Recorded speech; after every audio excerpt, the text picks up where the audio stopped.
The Iron Wolves Motorcycle Club had ruled the highways of Northern California for 30 years. Their reputation was built on three things: loyalty, violence, and machines that roared like thunder across asphalt. But on this scorching August afternoon, the most feared motorcycle club on the West Coast faced their greatest humiliation yet. Thunder McKenzie, the club's legendary president, stood beside his custom Harley Davidson in the parking lot of Murphy's garage, his weathered hands clenched into fists. The bike that had been his pride for 15 years, the machine that had carried him through countless runs and battles, sat silent and broken. 50 of the best mechanics and bike experts from 3 states had tried to fix it. All had failed. The problem seemed simple enough. The engine wouldn't start. But beneath that simple symptom lay a mystery that had stumped everyone who'd touched the machine. "This is impossible," Thunder growled to his lieutenant, Steele Rodriguez. "It's just metal and oil and spark plugs. How can nobody figure this out?" Steele shook his head, watching as another expert packed up his tools in defeat. "Maybe we need to face facts, Thunder. Maybe this bike is done." The suggestion hit Thunder like a physical blow. His Harley wasn't just a motorcycle. It was a symbol of his authority, his connection to the road, his identity as the Iron Wolves' leader. Without it, he felt diminished, ordinary, vulnerable. That's when she walked into their world. Dr. Sarah Chen pulled her modest Honda Civic into the parking lot of Murphy's garage, completely unaware she was about to change everything. At 32, she was a mechanical engineer with advanced degrees from MIT and Stanford, but to the bikers watching her approach, she was just another clueless civilian. Sarah had stopped at Murphy's because her car was making an odd rattling sound. She'd been driving across the country to start a new job at an aerospace company in Los Angeles and couldn't afford a breakdown in the middle of nowhere. She parked next to the circle of bikers surrounding Thunder's Harley, noting their leather jackets, tattoos, and hostile stares. These weren't the kind of people she usually encountered in her academic world, but Sarah had learned to handle all types during her years in engineering. "Excuse me," she said politely to the nearest biker. "Is Murphy around? I need to get my car looked at." Big Jake, 300 pounds of muscle and attitude, looked down at her with obvious disdain. "Murphy's busy, sweetheart, real busy. Working on real machines, not some piece of rice." Sarah bristled at the condescension, but kept her voice level. "I understand you're busy. I just need someone to check why my car is making noise." Thunder's attention was drawn by the exchange. He studied this small woman with her practical clothes and confident posture, noting something in her stance that suggested she wasn't easily intimidated. "What kind of noise?" he found himself asking. Sarah turned toward the voice, noting immediately that this was the group's leader. Everything about him projected authority, from his bearing to the way the others unconsciously deferred to his position. "Metallic rattling when I accelerate," she replied. "Started about 100 miles back. Could be a heat shield coming loose, maybe a bearing issue in the transmission." The bikers exchanged glances. This civilian was speaking their language, using technical terms correctly. That was unexpected. "You know cars?" Steele asked, his tone skeptical, but less hostile than Big Jake's. "I know machines," Sarah replied simply. "Cars, motorcycles, aircraft engines. Metal and mechanics work the same way regardless of what they're powering." Thunder stepped forward, his massive frame casting a shadow over Sarah's smaller form. "Is that right? You think you understand motorcycles?" Something in his tone made Sarah look past him to the silent Harley. Even from this distance, she could see it was a beautiful machine, customized with obvious expertise and care. She also noticed the collection of tools scattered around it, the diagnostic equipment, the frustrated expressions of the men who'd been working on it. "What's the symptom?" she asked Thunder directly. "Won't start," he replied, watching her carefully. "Engine turns over, gets fuel, has spark. Everything should work, but it just won't catch." Sarah nodded, still examining the bike without touching it. How long since it ran properly? 3 weeks, Thunder admitted. It was running fine, parked it overnight. Next morning, it was dead. Any work done on it recently? Modifications, maintenance, anything? Steele answered before Thunder could speak. Complete engine rebuild 2 months ago. Performance cams, new pistons, the works. Ran like a dream until it didn't. Sarah's analytical mind was already working through possibilities. A bike that ran perfectly after major work, then suddenly stopped, suggested something specific had changed. Not wear, not gradual failure, but an event. Mind if I take a look? She asked. I won't touch anything without permission. Thunder studied her for a long moment. Something about this woman intrigued him. She wasn't afraid, wasn't backing down from 50 hostile bikers, wasn't trying to prove anything. She was simply competent. Go ahead, he said finally. But I'm warning you, if this is some kind of joke— It's not, Sarah interrupted calmly, approaching the Harley with the reverence it deserved. She spent several minutes just looking, her trained eye noting details that previous mechanics had missed. The engine bay was clearly maintained with obsessive care.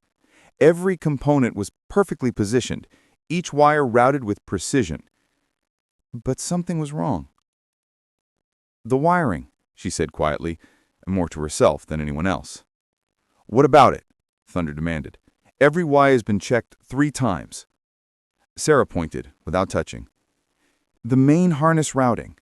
See how it crosses over the frame rail there? That's not factory spec. Big Jake stepped forward aggressively. Listen, lady, that harness was routed by Bones Martinez, best bike electrician in California. You're saying he doesn't know what he's doing? Sarah met his hostile stare calmly. I'm saying the routing creates a potential ground path that wouldn't show up on normal electrical testing. When the engine is cold, everything works fine. But as components heat up and expand, metal touches metal where it shouldn't. The bikers exchanged uncertain glances. This was getting into technical territory most of them didn't fully understand. Thunder remained focused on Sarah. You think it's an electrical short? An intermittent ground fault, Sarah corrected. The kind that only happens under specific conditions. That's why it's been impossible to diagnose. It only occurs when everything reaches operating temperature. And by the time you get test equipment connected, things have cooled down enough that the short disappears. Steele frowned. But the engine won't even start. It never gets hot enough to cause what you're describing. Sarah smiled slightly. Unless the bike was parked in direct sunlight on a hot day, heating the components gradually until they expanded enough to create the ground fault. Then, even though the engine isn't running, the electrical system thinks it has a major short and won't allow ignition. The explanation made sense, but the bikers remained skeptical. 50 experts had looked at this problem. How could one civilian spot something they all missed? Prove it, Thunder said simply. Sarah looked around at the hostile faces surrounding her. These men had invested their pride in this machine, had called in favors, and spent thousands trying to fix it. If she was wrong, the humiliation would be severe. If she was right— I'll need to move that wire harness about 2 inches. It's a 5-minute job if I'm correct. And if you're wrong? If I'm wrong, I'll pay for whatever damage I cause and apologize publicly. But if I'm right— She paused, considering. If I'm right, maybe you stop assuming civilians can't understand machines. Thunder studied her for a long moment. There was something about this woman that commanded respect. She wasn't arrogant or condescending, just quietly confident in her analysis. Do it, he said finally. The next few minutes passed in tense silence as Sarah carefully repositioned the main wiring harness, using zip ties to secure it away from potential contact points. Her movements were precise and professional, demonstrating obvious familiarity with motorcycle electrical systems. When she finished, she stepped back and nodded to Thunder.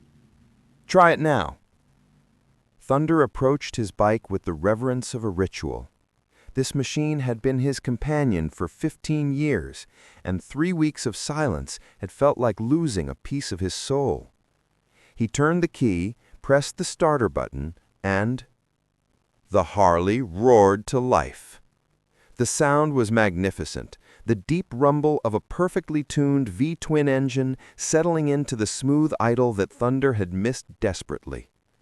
Around him, 50 bikers stood in stunned silence as the machine they'd declared unfixable purred like a contented cat.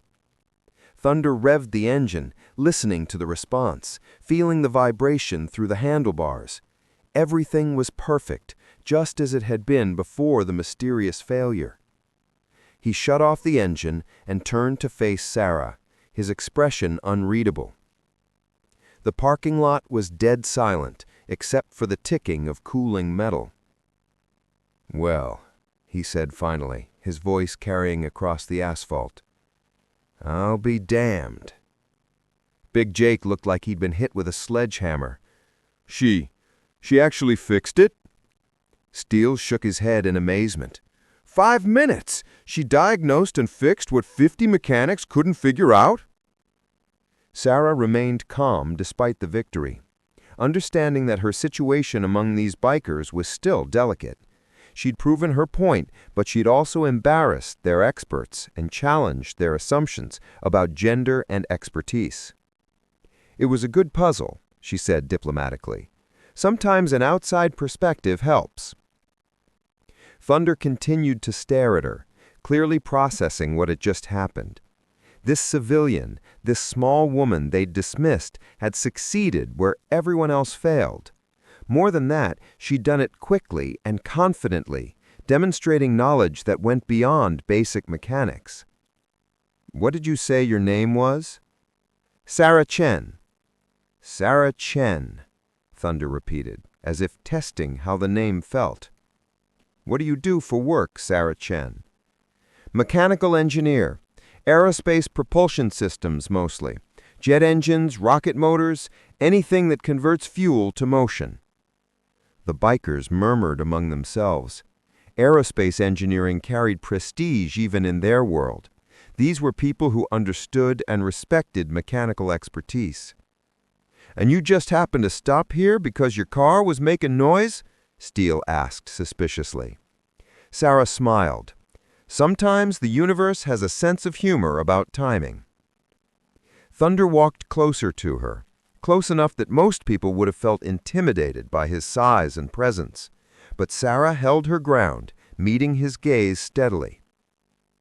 50 mechanics, he said quietly. 50. All of them supposedly experts. All of them failed. "Different expertise," Sarah replied diplomatically. "They were looking for common problems, standard failures. Sometimes the solution requires thinking differently." "You embarrassed us," Big Jake growled as he still processed his disbelief. Sarah turned to face him directly. "That wasn't my intention. I simply saw a problem and offered a solution." Thunder held up a hand, silencing any further comments from his men. He continued to study Sarah with the intensity of someone trying to solve a puzzle. "You could have walked away," he observed. "Could have minded your own business, got your car fixed, left us to deal with our problem." "I could have," Sarah agreed, "but that's not who I am." Something in her tone made Thunder pause. There was a strength in this woman that went beyond technical knowledge. She'd faced down 50 hostile bikers without backing down, had calmly demonstrated expertise that challenged their preconceptions, and had shown respect for their culture even while proving them wrong. The afternoon sun was beginning to slant lower, casting long shadows across the parking lot. Around them, the Iron Wolves stood in small groups, still processing what they'd witnessed. Their pride had taken a hit, but it was becoming clear that Sarah Chen was something special. "Your car," Thunder said suddenly. "The noise you mentioned." Sarah had almost forgotten why she'd stopped in the first place. "Right, the rattling." Thunder looked around at his men, then back to Sarah. "Steele, get Murphy out here. Have him look at the lady's car." "Thunder," Big Jake protested. We don't what? Thunder's voice cut through the objection like a blade. We don't help someone who just solved our biggest problem? We don't show respect to someone who earned it? The rebuke silenced Big Jake and sent a clear message to the rest of the club. Thunder was not just grateful, he was impressed. And when Thunder McKenzie was impressed, the Iron Wolves paid attention. Murphy emerged from the garage, a grizzled mechanic in his 60s who'd been working on bikes longer than most of the Iron Wolves had been riding them. Thunder's call had interrupted his work on a different project, and he looked less than pleased until he saw who was requesting service. Murphy, Thunder said formally, this is Dr. Sarah Chen. She just fixed my Harley. I want you to take care of her car personally. Murphy's eyebrows rose.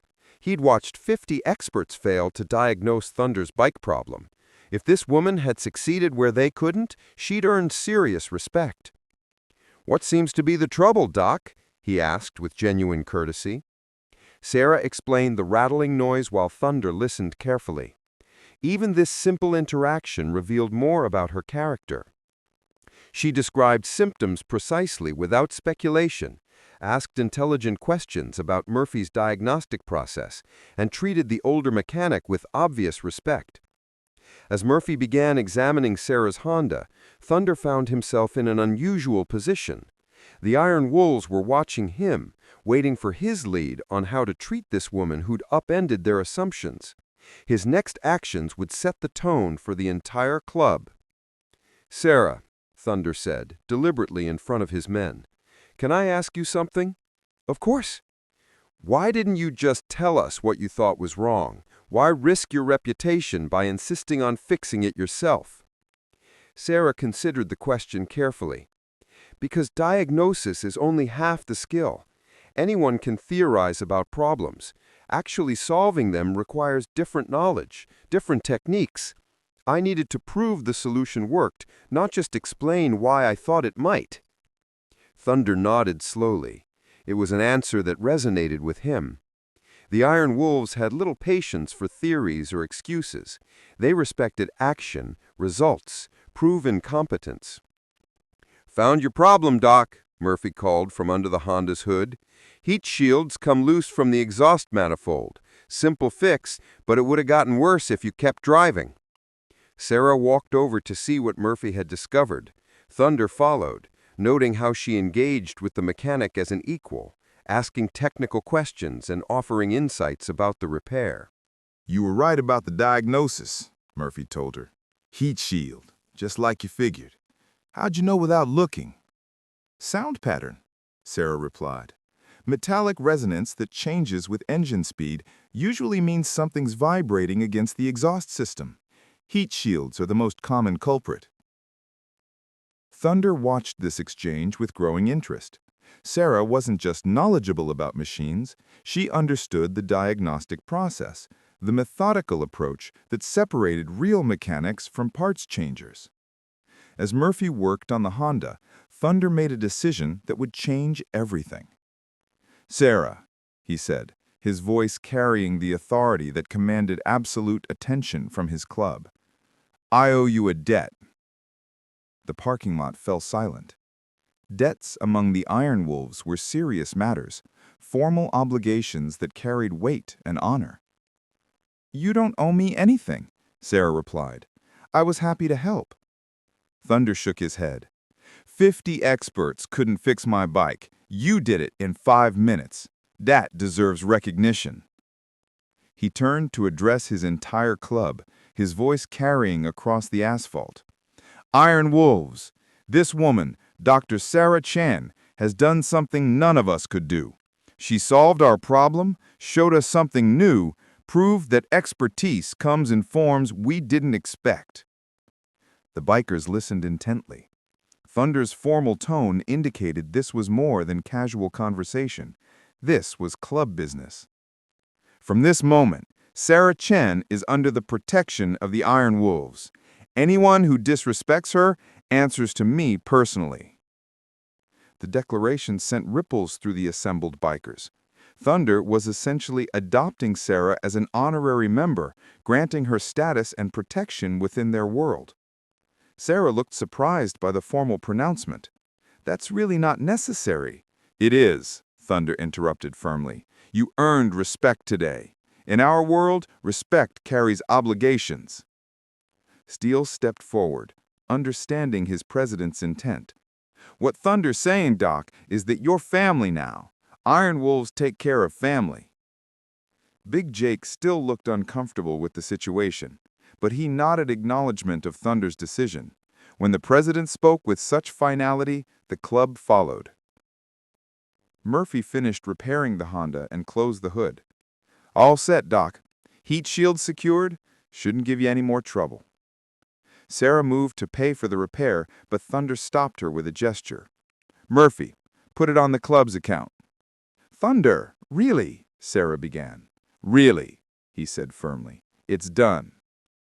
As the afternoon shadows lengthened, Sarah found herself in a position she'd never expected. She'd stopped for a simple car repair and somehow become an honorary member of one of California's most notorious motorcycle clubs. But more than that, she'd glimpsed something beneath the intimidating exterior of these bikers. They were mechanical enthusiasts, people who understood and respected expertise. Individuals who valued loyalty and competence above conventional social expectations. Thunder approached her as she prepared to leave. "Sarah, can I ask you something personal?" "Sure." "What are you running from?" The question caught her off guard. "I'm not running from anything. I'm driving to Los Angeles for a new job." Thunder studied her expression. "A woman with your skills, your confidence, doesn't end up driving cross-country alone unless something pushed her to leave where she was." I had some disagreements with my previous employer, she admitted carefully, about ethics, about how my work was being used. Thunder nodded, understanding. Sometimes doing the right thing costs you everything. Something like that. The job in Los Angeles? What kind of work? Sarah looked uncertain about sharing details, but something in Thunder's manner encouraged honesty. Aerospace defense contracts, propulsion systems for military applications. Thunder exchanged a glance with Steele. Both men recognized the implications of high-level defense work, the security clearances and background investigations it required. "Doc," Steele said carefully, "that's serious stuff. Government work, classified projects, that whole scene?" Sarah nodded. "It is, which is why I probably shouldn't be standing in a parking lot talking to motorcycle club members."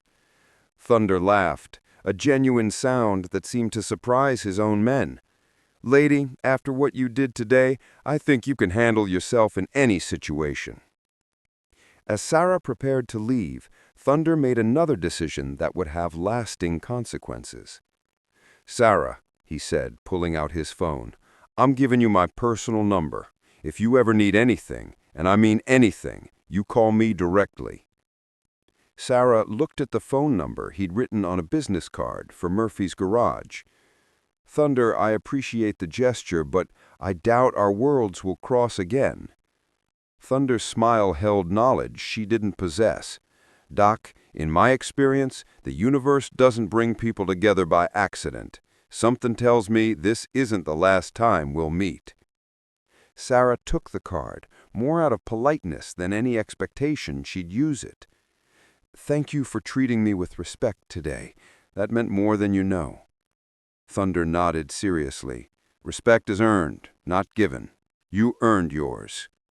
As Sarah drove away in her newly repaired Honda, Thunder watched her disappear down the highway. Around him, the Iron Wolves began their own preparations to depart, but he remained lost in thought. Steele approached his president. "Thunder, what the hell just happened here?" Thunder continued staring down the empty road. "I think we just met someone who's going to change our lives, Steele. Question is, Are we ready for that kind of change? Steele followed his president's gaze. You really think we'll see her again? Thunder's smile held certainty that seemed to come from deep experience with the unexpected ways life connected people. Brother, I guarantee it. The Iron Wolves departed Murphy's garage as the sun touched the western mountains, their engines echoing across the asphalt in a symphony of power and precision. But the events of that afternoon had changed something fundamental in their world. They'd encountered someone who challenged their assumptions, proved their preconceptions wrong, and earned genuine respect through competence rather than intimidation. And somewhere on the highway, heading south, Dr. Sarah Chen drove toward her new life, unaware that she'd just gained the protection and loyalty of 50 of the most dangerous men in California. The universe, as Thunder had observed, rarely brought people together by accident. And this was only the beginning. 3 weeks after her encounter with the Iron Wolves, Dr. Sarah Chen sat in a sterile conference room at Blackstone Aerospace, staring at documents that made her blood run cold. The propulsion systems she'd been hired to develop weren't just for military defense. They were being modified for weapons that violated international treaties. I can't work on this, she told her supervisor, Dr. Marcus Webb, pushing the classified files across the table. These modifications turn defensive systems into offensive weapons, targeting civilian populations. Webb, a thin man with cold eyes behind wire-rimmed glasses, barely looked up from his tablet. Dr. Chen, you signed security agreements. You don't have the luxury of moral objections. Sarah stood up, her chair scraping against the polished floor. I have the luxury of ethics, and I won't build weapons designed to hurt innocent people. Sit down, Webb commanded, his voice taking on a threatening edge. You misunderstand your situation here. Blackstone invested considerable resources recruiting you. Your security clearance investigation revealed certain associations that concern us. Sarah's stomach dropped. What associations? Webb pulled up a file on his tablet, turning the screen toward her. Security camera footage showed her at Murphy's garage, surrounded by Iron Wolves members, shaking hands with Thunder McKenzie. You were observed consorting with known criminals, members of an outlaw motorcycle gang involved in drug trafficking, weapons smuggling, and interstate racketeering. Quite a liability for someone with your clearance level. Sarah stared at the footage, realizing how carefully she'd been manipulated. You knew about this before you hired me. Of course, we monitored your entire cross-country drive. The motorcycle club encounter was convenient. It gives us considerable leverage over your cooperation. The room felt like it was closing in.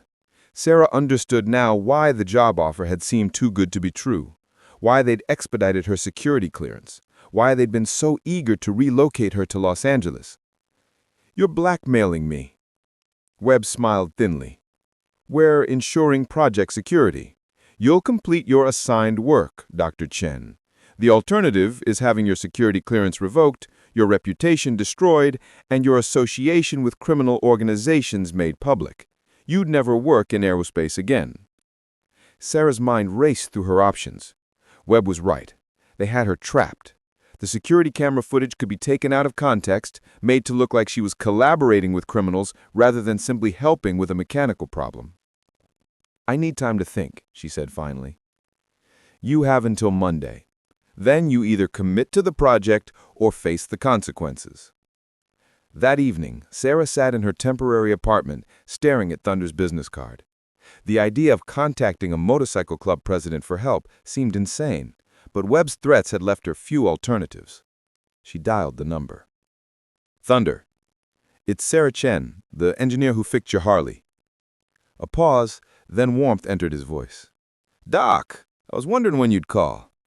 Something tells me this isn't a social conversation. Sarah found herself explaining everything.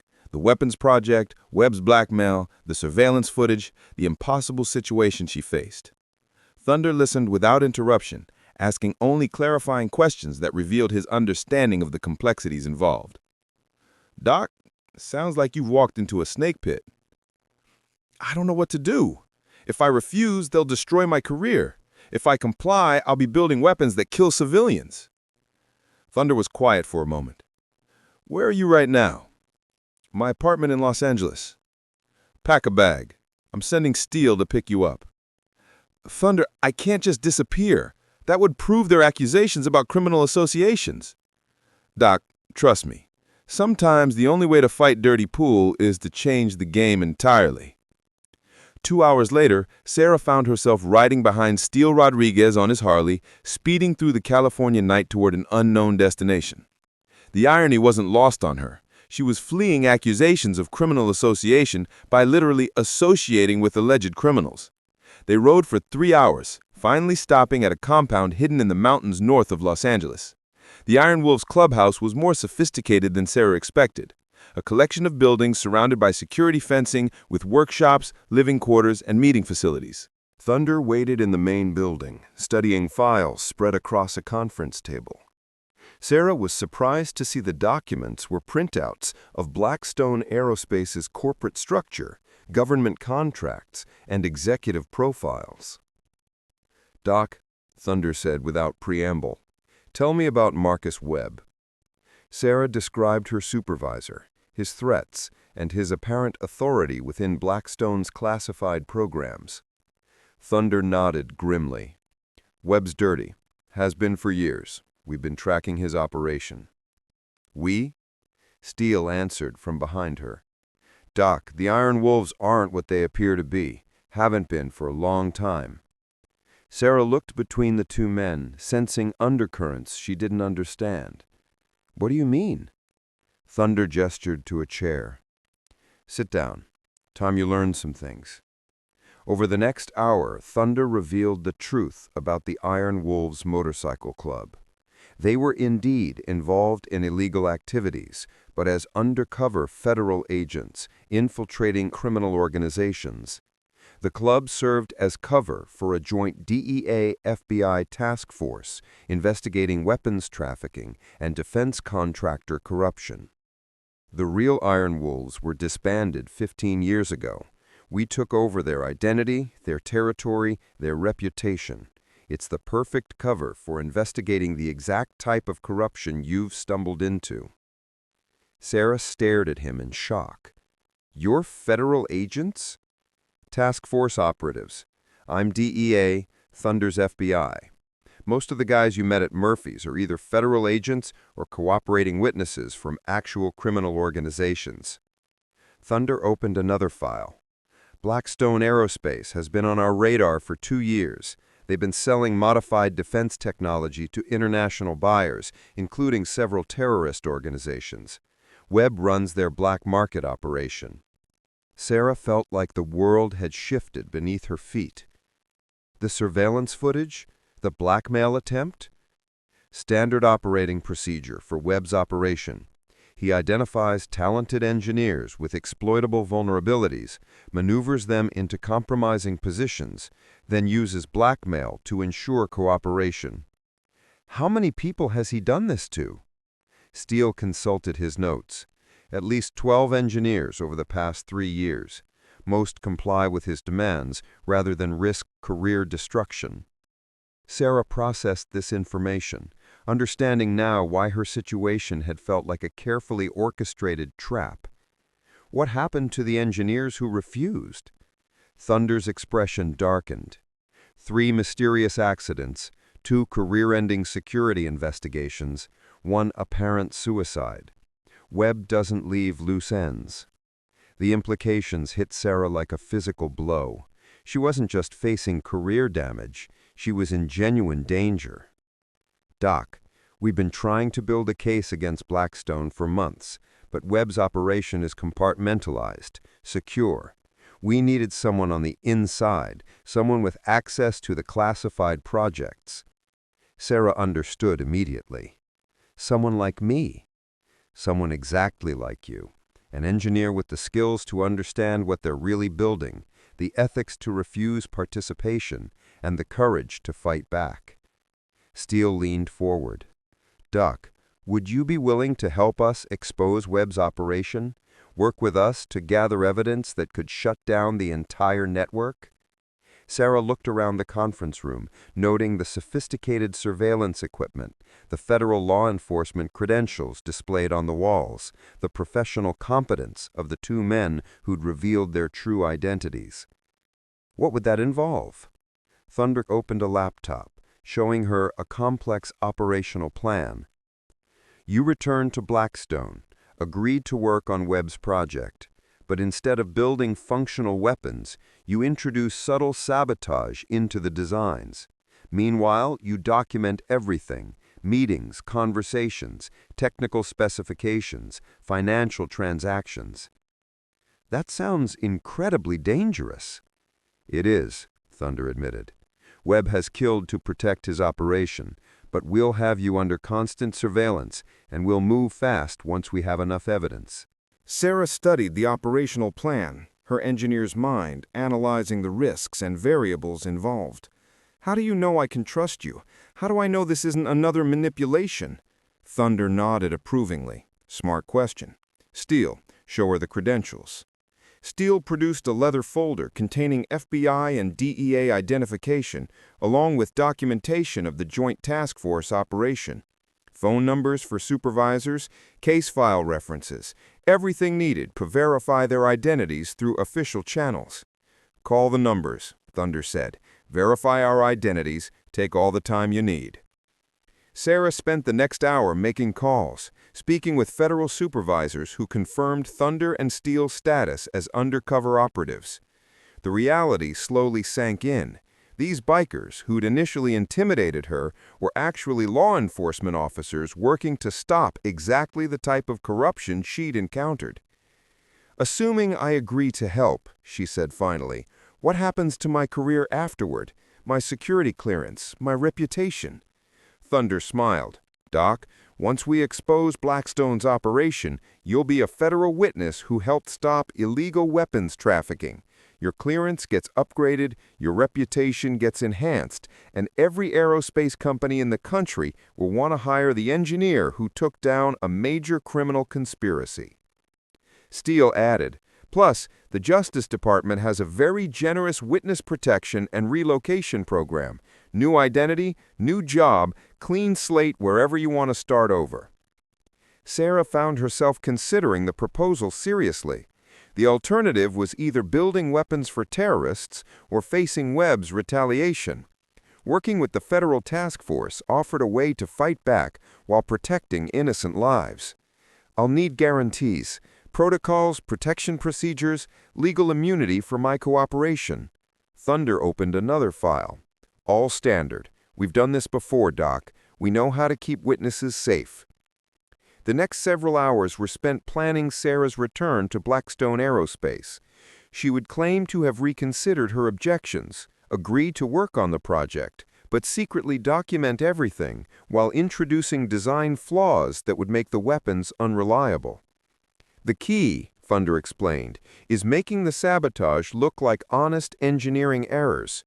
Webb's paranoid, but he's not an engineer. He won't understand the technical details." Steele produced her with concealed recording equipment, devices that looked like normal accessories but could capture high-definition audio and video. Everything needs to be documented. Every meeting, every conversation, every criminal instruction Webb gives you. As dawn approached, Sarah found herself transformed from a desperate refugee into an undercover federal witness. The Iron Wolves compound had become a staging area for a major law enforcement operation. "One more thing, Doc," as they prepared to return her to Los Angeles. "The other engineers Webb has blackmailed. Once we take down his operation, they'll be free too. You're not just saving yourself, you're saving everyone he's trapped." Sarah nodded, understanding the full scope of what they were attempting. "When do we start?" "Monday morning. You walk back into Blackstone, tell Webb you've decided to cooperate, and start building our case." Steele handed her a secure phone, direct line to our surveillance team. "Any sign of danger, any change in the situation, you call immediately." As they rode back toward Los Angeles, Sarah reflected on the incredible turn her life had taken. 3 weeks ago, she was a simple engineer driving to a new job. Now she was an undercover federal witness preparing to infiltrate a weapons trafficking operation. The universe, as Thunder had observed, rarely brought people together by accident. Monday morning arrived with typical Los Angeles smog and traffic. Sarah walked into Blackstone Aerospace with recording equipment hidden in her clothing and a story prepared to explain her change of heart. Webb waited in his office, confident in his psychological manipulation. "Dr. Chen, I trust you've had time to reconsider your position." "I have," Sarah replied, her voice steady, despite her racing pulse. "I'm prepared to work on the project." Webb smiled with satisfaction. "I thought you might see reason. Blackstone values team players, Dr. Chen, employees who understand the bigger picture." Sarah nodded, beginning her double life as an undercover witness. Every word Webb spoke was being recorded. Every document he showed her was being photographed by hidden cameras. "Tell me about the technical specifications," she said, playing her role. "What exactly are we building?" Webb opened classified files, revealing weapon designs that confirmed everything Thunder had told her. Missile guidance systems modified for targeting civilian infrastructure, propulsion systems designed for chemical weapons delivery, defensive technologies corrupted into tools of mass destruction. As Webb explained the project requirements, Sarah documented everything while maintaining her cover as a newly compliant engineer. The recording equipment captured evidence of international weapons trafficking, terrorist collaboration, and violation of multiple federal laws. "We have buyers lined up across 3 continents," Webb boasted, unaware he was confessing to federal crimes. "Your propulsion modifications will make these systems extremely valuable in certain markets." Sarah nodded professionally, while her hidden transmitter sent encrypted updates to the surveillance team. Thunder and Steel were monitoring every moment, ready to extract her if Webb became suspicious. The dangerous game had begun. Over the following days, Sarah walked a razor's edge between maintaining her cover and gathering evidence. Each meeting with Webb revealed more of Blackstone's criminal operation. Each technical discussion documented another violation of federal law. But Webb was paranoid and ruthless. He'd killed to protect his secrets before, and Sarah knew that one mistake could cost her everything. The question was whether they could build their case before Webb realized he was being hunted. The answer would determine not just Sarah's survival, but the fate of countless innocent people threatened by the weapons she was pretending to help build. Thunder had been right about one thing. The universe had brought them together for a reason. Now they would discover if that reason was justice or tragedy. 2 weeks into her double life, Sarah had documented enough evidence to destroy Blackstone's illegal operation. Her hidden recordings captured Webb authorizing weapons sales to known terrorist groups. Her photographs revealed technical specifications for banned chemical weapon delivery systems, and her testimony could connect the entire conspiracy from conception to international distribution. But Webb was getting suspicious. "Dr. Chen," he said during their Thursday morning meeting, his eyes studying her more carefully than usual. "Your recent work has been interesting." Sarah kept her expression neutral while her pulse quickened. "Interesting how?" Webb pulled up her latest propulsion system designs on his tablet. "These modifications you've made, they're quite clever. Almost too clever." Sarah had been walking a fine line, introducing sabotage that would make the weapons unreliable while making her changes look like legitimate engineering improvements. Apparently, Webb was starting to notice patterns. "I'm not sure what you mean," she replied carefully. Webb zoomed in on specific drawings. "These fuel injection timing modifications, for instance, they would theoretically improve efficiency, but in practice, they would cause catastrophic engine failure under combat conditions." Sarah's blood ran cold. Webb understood more about engineering than she'd realized. I was following your specifications for maximum performance. If there are issues with my work— Oh, there are issues, Webb interrupted, his voice taking on a dangerous edge. The question is whether they're intentional. Through her concealed transmitter, Sarah knew Thunder's surveillance team was monitoring every word, but they were blocks away, and Webb's paranoia had recently secured increase throughout the building. Marcus, I'm not sure what you're implying. Webb stood up abruptly, moving to his office door and locking it. I'm implying that someone's been very clever about sabotaging our project while pretending to cooperate. Sarah calculated distances to the windows, exits, anything that might offer escape. Webb's office was on the 15th floor. Jumping wasn't an option. You're being paranoid, she said, trying to buy time. My work has been exactly what you requested. Webb returned to his desk, but instead of sitting, he opened a drawer and withdrew a compact pistol. Dr. Chen, I've been doing this for a very long time. I know when someone's playing games. Sarah's training from Thunder kicked in. Stay calm, keep him talking, trust that backup was coming. What games? I followed every instruction you've given me. Webb smiled coldly. Yes, you have. Very precisely. Too precisely, in fact. Your sabotage is brilliant, each modification designed to look like an improvement while actually making our weapons useless. Very sophisticated work.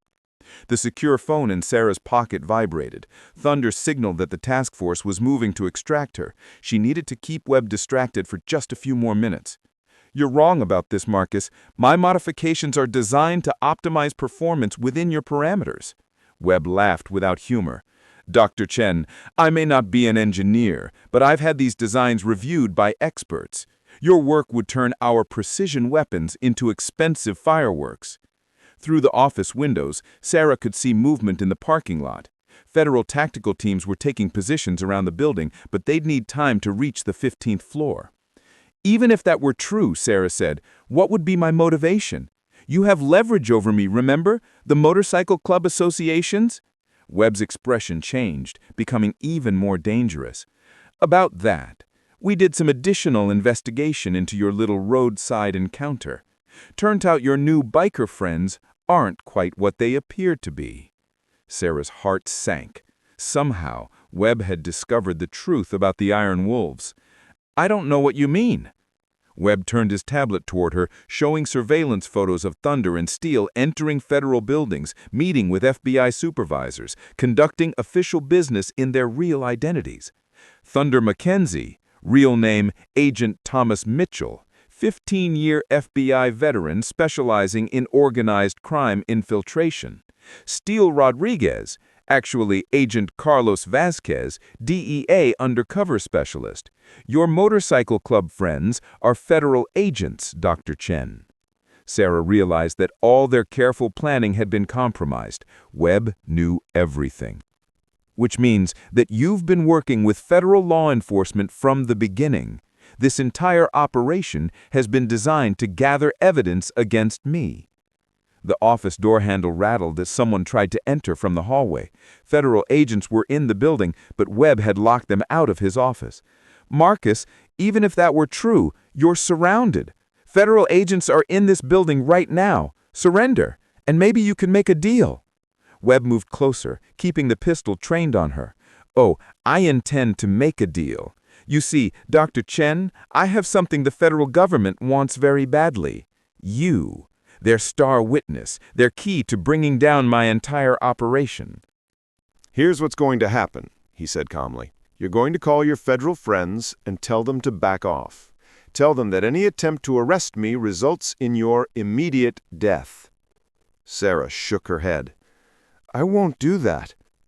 Webb pressed the pistol against her temple. Yes, you will, because if you don't, not only will you die, but I'll trigger explosives I've placed throughout this building. 15 floors of employees, all dead because you couldn't follow simple instructions. The threat hit Sarah like a physical blow. Webb wasn't just willing to kill her, he was prepared to commit mass murder to escape justice. You're bluffing, she said, though her voice shook.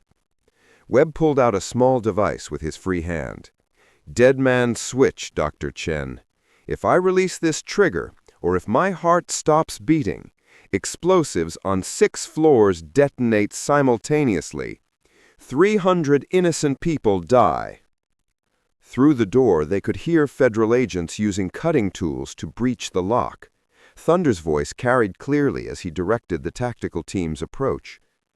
"Make the call, Webb," ordered, handing Sarah her secure phone. "Tell Agent Mitchell to withdraw his teams immediately." Sarah stared at the phone, knowing that making the call would free Webb to escape and continue his weapons trafficking operation, but refusing would result in hundreds of innocent deaths. The office door burst open as federal agents breached the entrance. Thunder led the entry team, his pistol drawn and trained on Webb. Behind him came Steele and a full tactical squad. "Drop your weapon," Thunder commanded. "Federal agents!" Webb smiled coldly, keeping his gun pressed against Sarah's head while displaying the dead man's switch. "Agent Mitchell, how nice to finally meet you officially." Thunder's eyes moved from Webb to Sarah to the device in Webb's hand. His expression showed he understood the implications immediately. "Let her go, Webb. You're surrounded. Buildings evacuated. There's nowhere to run." "Actually," Webb replied calmly, "I'm exactly where I need to be. Dr. Chen was just about to call you with new instructions." Steele moved to flank Webb's position, but stopped when Webb showed him the dead man's switch. "Explosives throughout the building, gentlemen. This little device is the only thing keeping everyone alive." Thunder's tactical training warred with his personal concern for Sarah. She could see the calculation in his eyes, weighing options that all led to unacceptable outcomes. "What do you want?" Thunder asked. "Safe passage to the roof. Helicopter waiting. Dr. Chen comes with me as insurance. Once I'm safely away, I release her and give you the location of the explosives." "Can't do it. You know that." Webb pressed the pistol harder against Sarah's temple. "Then everyone dies. 300 innocent employees, your star witness, your entire case, all gone because you couldn't be reasonable." Sarah closed her eyes, thinking about all the people in the building below. Secretaries, engineers, maintenance workers, security guards, all innocent victims who would die because of Webb's desperation. Then she remembered something. Webb had made one critical mistake in his paranoid planning. "Marcus, there's something you should know about those explosives." Webb frowned. "What?" Sarah smiled slightly, the same expression she'd worn when diagnosing Thunder's Harley. "I've been working in this building for 2 weeks. You think I didn't notice when you installed them?" Webb's confident expression flickered with uncertainty. "Remote detonation requires specific frequency modulation, radio signals that can be blocked with the right equipment, the kind of equipment federal agents carry as standard procedure." Thunder understood immediately. "Signal jamming activated 10 minutes ago, Webb. Your dead man switch is useless." Webb's face went pale as he realized his trap had been neutralized. The device in his hand was just expensive electronics, no longer connected to the explosives he'd planted. "You're lying," he snarled, but doubt crept into his voice. Sarah turned to face him directly, no longer afraid of the pistol pressed against her head. "Try it. Press the button. See what happens." For a moment, Webb seemed paralyzed by uncertainty. Then desperation overcame caution, and he pressed the trigger on his dead man switch. Nothing happened. Thunder moved with lightning speed, disarming Webb before the defeated man could react. Steele secured the prisoner while the tactical team swept the office for additional threats. "Dr. Chen," Thunder said formally, "are you injured?" Sarah shook her head, adrenaline making her hands tremble. "I'm fine. How did you know about the signal jamming?" Thunder smiled. "We didn't, but you sounded confident enough that Webb believed it. Sometimes the best engineering is psychological." As federal agents processed the crime scene, Sarah realized that her ordeal was finally over. Webb's operation was exposed, his weapons trafficking network dismantled, his threat to innocent lives neutralized. "What happens now?" she asked Thunder. "Now you testify before a federal grand jury, help us prosecute the entire conspiracy, and collect a substantial reward from the Justice Department's Witness Protection Program." Steele approached with evidence bags containing Webb's files and computer equipment. "Doc, you did it. Everything we needed to shut down this operation permanently." Over the following weeks, Sarah's testimony helped federal prosecutors build an airtight case against Blackstone Aerospace's illegal weapons trafficking. 12 executives were indicted, 6 international buyers were arrested, and millions of dollars in terrorist funding was seized. Webb himself pled guilty to avoid the death penalty, providing information that exposed similar operations in 4 other defense contractors. The other engineers Webb had blackmailed were freed from his control, their careers and reputations restored by federal witness protection programs. 6 months later, Sarah found herself back at Murphy's garage, though this time as a guest rather than a customer seeking repairs. The Iron Wolves had gathered to celebrate the successful conclusion of their longest undercover operation. Thunder, still maintaining his cover identity even though the case was closed, approached her with 2 cups of coffee. "Doc," he said, using the nickname that had become natural, "how's the new job treating you?" Sarah smiled, thinking about her position with a legitimate aerospace company that actually built defensive systems to protect innocent people. "Better than I expected. Turns out there are still companies that care more about ethics than profits." Steele joined them, grinning at Sarah's success. "Heard through the grapevine that you're designing propulsion systems for Mars exploration now. That's got to be more satisfying than weapons work." "Infinitely more satisfying," Sarah agreed. "Though I have to admit, I learned some valuable lessons from our operation. Sometimes the most important engineering happens in human systems, not mechanical ones." Thunder nodded, understanding. "Speaking of which, there's something we wanted to ask you." Sarah raised an eyebrow. "Let me guess? Another impossible motorcycle problem?" Thunder laughed. "Actually, the bureau's offered me a promotion. Real identity, desk job, normal hours. But I'm thinking about staying with undercover work. This operation reminded me why I became an agent in the first place." "To fight corruption and protect innocent people?" "To work with people like you," Thunder corrected. "People who do the right thing, even when it's dangerous, even when it costs them everything." Sarah looked around at the assembled Iron Wolves, knowing now that each was a federal agent who'd chosen a dangerous undercover life to serve justice. They'd created a brotherhood based on shared purpose rather than criminal activity. "You know," she said thoughtfully, "when I first met you all, I thought you were the most intimidating people I'd ever encountered." Big Jake, actually Agent Robert Santos from the ATF, laughed loudly. "Doc, we were trying to be intimidating, part of the cover." "But now," Sarah continued, "I realize you're some of the most honorable people I've ever known. You risk everything to protect others, maintain your integrity even when living false identities, and never compromise your principles for personal gain." Thunder studied her expression. "Doc, that sounds like you're describing yourself." Sarah considered this. The woman who'd stopped to help with a broken motorcycle had evolved into someone willing to risk her life to prevent weapons from reaching terrorists. Her engineering skills had always been impressive, but her courage under pressure had surprised everyone, including herself. "I guess we all discovered things about ourselves we didn't expect," she admitted. As the afternoon sun slanted through Murphy's garage windows, Sarah reflected on the journey that had brought her here.